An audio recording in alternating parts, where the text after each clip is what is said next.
पावन पवित्र भूमि से सभी को राधे राधे। राधा वल्लभ श्री हरिवंश गुरुदेव भगवान के चरणों में प्रणाम। ये जीवन गुरुदेव को समर्पित हो, यही आशा। विषयों में आसक्ति कैसे आपके नाम जप को सफल नहीं होने देती, इस पर भजन मार्ग का एक ब्लॉग है, इसे हम पढ़ेंगे। इस संसार में भोग विलास में डूबा हुआ मनुष्य एक बात समझ नहीं पाता, भगवान मिलना कठिन नहीं है, कठिन है संसार की विषय आसक्ति छोड़ना।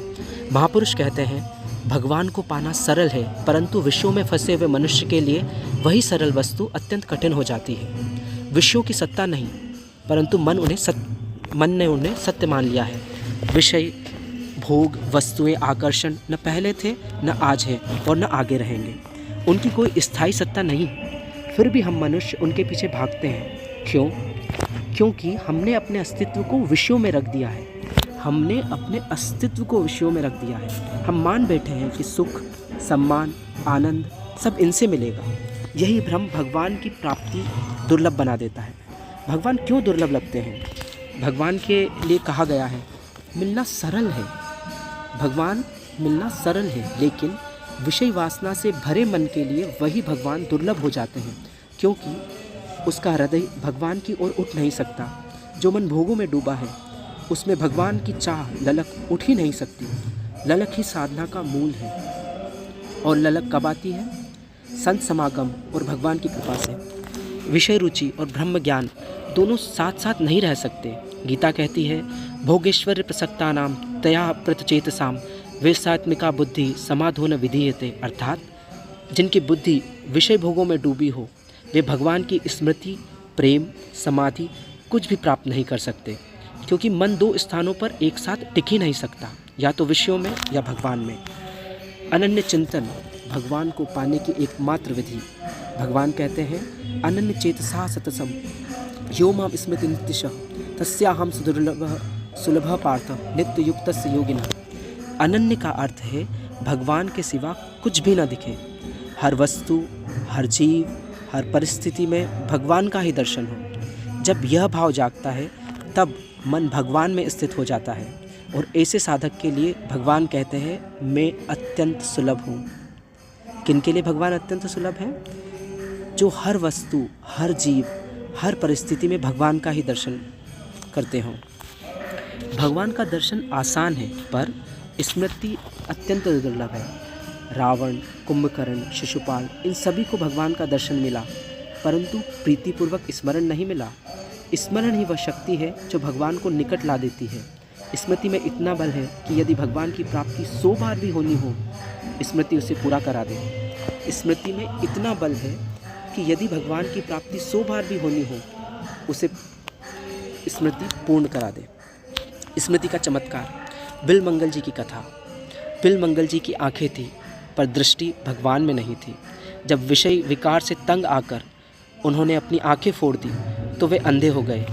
एक बार कुएं में गिर पड़े, तो स्वयं श्री कृष्ण ने हाथ पकड़कर उन्हें बाहर निकाला। बिलमंगल जी एक संत हैं, जो संत बनने से पहले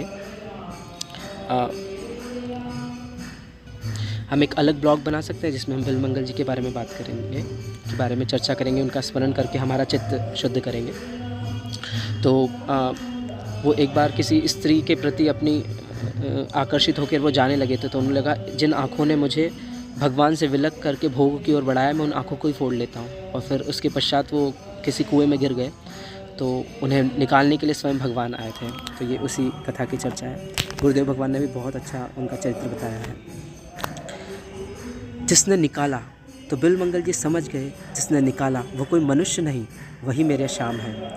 जब कृष्ण हाथ छुड़ाकर जाने लगे, तो उन्होंने कहा आप शरीर से दूर जा सकते हैं, पर मेरे हृदय की स्मृति से निकल कर दिखाइए। यह स्मृति की शक्ति है, जिस स्मरण में भगवान बन जाते हैं। जिस भोग स्मरण ने हमें बांध रखा है ना, उसी स्मरण से हम भगवान को बांध सकते हैं। भगवान हमें अपनी स्मृति दीजिए। बाहरी सेवा से अधिक मूल्यवान है भीतर की स्मृति। हम सेवा करते हैं, पाठ करते हैं, नाम जपते हैं, परंतु भीतर राग द्वेष चलता रहता है। उसने ऐसा कह दिया, उसने मुझे ऐसे नहीं बैठने दिया।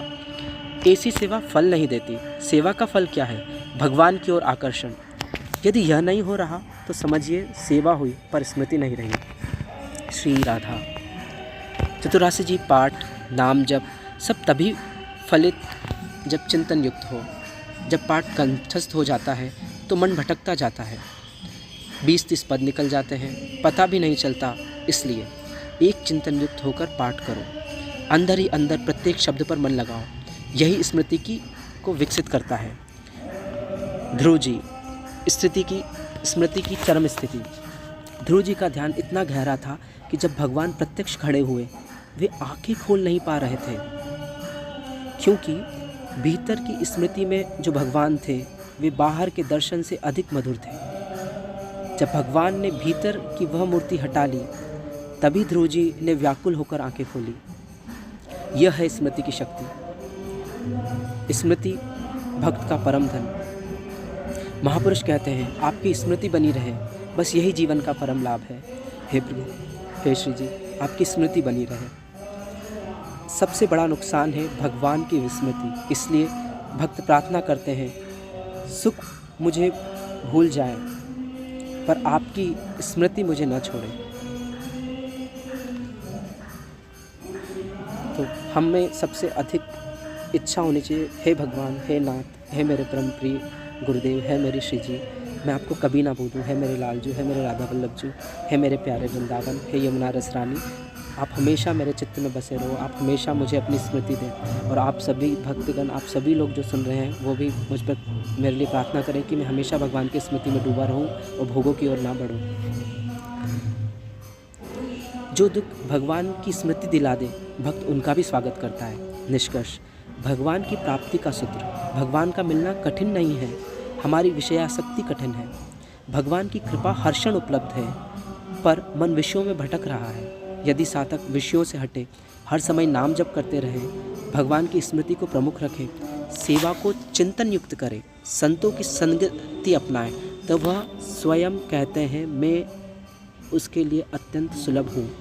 फिर से हम पढ़ते हैं, विषयों से हटे, हर समय नाम जप करते रहे, भगवान की स्मृति को प्रमुख रखे, सेवा को चिंतन युक्त करे, संतों की संगति अपनाए, तो भगवान स्वयं कहते हैं, मैं उसके लिए अत्यंत सुलभ हूँ। जय राधा वल्लभ श्री हरिवंश।